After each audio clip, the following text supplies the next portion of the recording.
ನಿಮ್ಮ ಪುಣ್ಯದಿಂದ, ನಿಮ್ಮ ಈ ಊರಿನ ಪುಣ್ಯದಿಂದ, ಈ ದೇವರ ದಯದಿಂದ ಈ ವೇದಿಕೆ ಮೇಲೆ ನಮ್ಮಿಬ್ಬರನ್ನು ಕೂಡಿಸಿರಿ.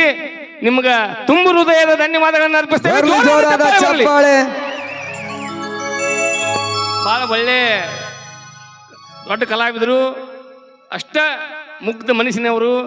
ಇವ್ರ ಬಗ್ಗೆ ನಾವು ಇವ್ರ ಮುಂದೆ ಮಾತಾಡಬಾರ್ದು, ಮಾತಾಡಿದ್ರೆ ಅದೊಂದು ಅತಿಶಯ ವ್ಯಕ್ತಿ ಆಕತಿ. ಅವ್ರ ಎಷ್ಟು ಒಳ್ಳೆಯವ್ರು ಅದಾರ ಅಂತಂದ್ರೆ ಪರಮಾತ್ಮಗನ ಅದು ಗೊತ್ತು. ಅವರು ನಮ್ಮ ಭಾಳ ದಿವಸದಿಂದ ಒಡನಾಟ. ಇವು ನಿಮ್ಮ ಪುಣ್ಯದಿಂದ ಇವತ್ತು ನಾವು ಇಲ್ಲಿ ಕೂಡೇವಿ. ನಿಮ್ಗೆ ತುಂಬ ಹೃದಯದಿಂದ ಇನ್ನೊಮ್ಮಿಂದ ಧನ್ಯವಾದಗಳನ್ನು ಹೇಳಿ, ಉಳಿಸಾಕ ಹಿಂದೂಸ್ತಾನ ಹೆಸರಾಗ್ಬೇಕ್ರಿ ಸಾಮಾನ್ಯ ಜನ.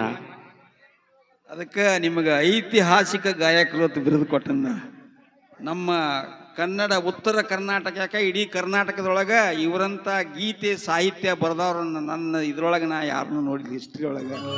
ಅಂಥ ಒಂದು ಸಾಹಿತ್ಯ, ಅವರ ಸಾಹಿತ್ಯದೊಳಗೆ ಅಶ್ಲೀಲತೆ ಇಲ್ಲ, ನಮ್ಮ ಸಂಸ್ಕೃತಿಗೆ ಧಕ್ಕೆ ಆಗುವಂಥ ಒಂದು ಶಬ್ದನೂ ಇಲ್ಲ.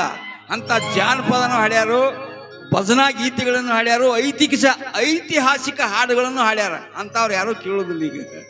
ಈಗಿನ ದುನಿಯಾ ಚೇಂಜ್ ಆಗೈತಿ, ಚೇಂಜ್ ಆಗಕ್ಕೆ ಹೋಗ್ಬೇಡ್ರಿ. ನಮ್ಮ ಸಂಸ್ಕೃತಿ ಹಾಳು ಮಾಡಬೇಡ್ರಿ. ನಮ್ಮ ಪವಿತ್ರವಾದ ಸಂಸ್ಕೃತಿ ಎಲ್ಲರೂ ಉಳಿಸ್ಕೊಂಡು ಹೋಗ್ರಿ ಅಂತೇಳಿ ತಮ್ಮೆಲ್ಲರಲ್ಲಿ ಕಳಕಳಿಯಿಂದ ಕೈ ಮುಗಿದುಗಳು ಕೇಳಿಕೊಂಡು ರಮೇಶ್ ಅಣ್ಣ ಅವರಿಗೆ ಹಾಡೋದು. ಗುರುಗಳ ನಮ್ಮನ್ನಿಲ್ಲಿ ಅವ್ರ ಕರೆಸ್ಯಾರ ಅಂತಂದ್ರೆ ನಾವೇನು ಹಂಗೆ ಬಂದಿಲ್ಲ, ದುಡ್ಡು ಕೊಟ್ಟ ಕರೆಸ್ಯಾರ. ನಿಮ್ಮ ದುಡ್ಡಿಗೆ ಮೋಸ ಆಗಬಾರ್ದು, ದುಡ್ಡಿಗೆ ಮೋಸ ಆಗಬಾರ್ದು. ಇಲ್ಲೇ ತಾಯಿಂದಿರು ಕುಂತಾರ, ತಾಯಿಂದ್ರ ಮನಸ್ಸಿಗೆ ನೋವು ಆಗಬಾರ್ದು, ತಾಯಿಂದ್ರ ಮನಸ್ಸಿಗೆ ನೋವು ಆಗಬಾರ್ದು. ನಿಮ್ಮ ದುಡ್ಡಿಗೆ ಮೋಸ ಆಗಬಾರ್ದು. ಹುಡುಗರಿಗೆ ಹುರುಪು ಬರ್ಬೇಕು. ಹೌದೌದು. ನಾವು ಇಲ್ಲಿ ಬಂದ ಸಮಾಜ ಸುಧಾರಕರಾಗಬೇಕು. ಹೌದೌದು. ನಮ್ಮಿಂದ ಅಲ್ಪ ಸ್ವಲ್ಪ ಸಾಧ್ಯ ಆದಷ್ಟು ಹೌದು, ಸಮಾಜ ಸುಧಾರಣೆ ಆಗ್ಬೇಕು. ಕಲಾವಿದರ ಕೆಲಸ ಏನಪ್ಪಾ ಅಂದ್ರೆ ಸಮಾಜ ಸುಧಾರಣೆ ಮಾಡುವಂತ ಕೆಲಸ ಕಲಾವಿದರು. ಅದ್ರ ಕೂಡ ಮನೋರಂಜನೆ, ಸಮಾಜ ಹದಗೆಡಿಸುವುದು. ಹೌದೌದ್ರಿ. ಯಾಕಂದ್ರೆ ಯುವ ಪೀಳಿಗೆ ನಮ್ಮಿಂದ ಕೆಡಬಾರ್ದು. ಆ ರೀತಿ ಕಾರ್ಯಕ್ರಮವನ್ನು ಇವತ್ತು ಮಾಡ್ತೀವಿ.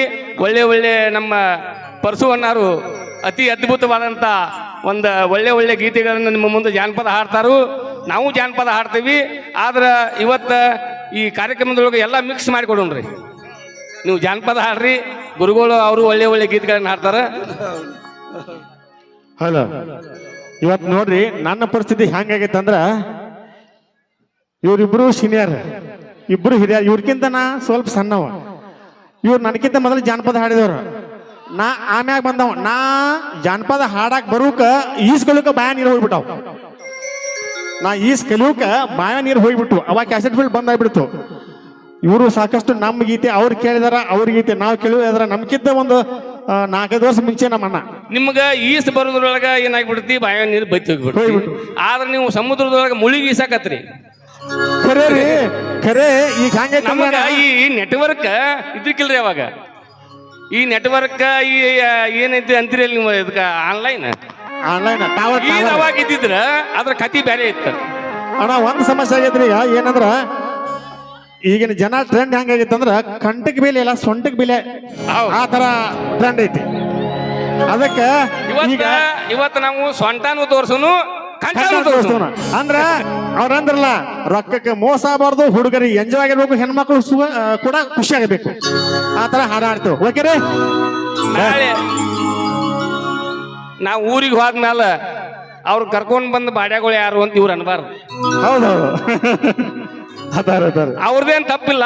ಅವ್ರು ಕರ್ಕೊಂಡ್ ಬಂದವ್ರು ಯಾರಂತ ಇವ್ರು ಅನ್ಬಾರ್ದು. ಕರ್ಕೊಂಡ್ ನಮ್ಮನ್ನ ಇಲ್ಲಿ ಕರೆಸಿದವ್ರಿಗೆ ಹೆಸರು ಬರ್ಬೇಕು, ಅವ್ರಿಗೆ ಖುಷಿ ಆಗ್ಬೇಕು. ಆ ರೀತಿ ಮಾಡೋಣ.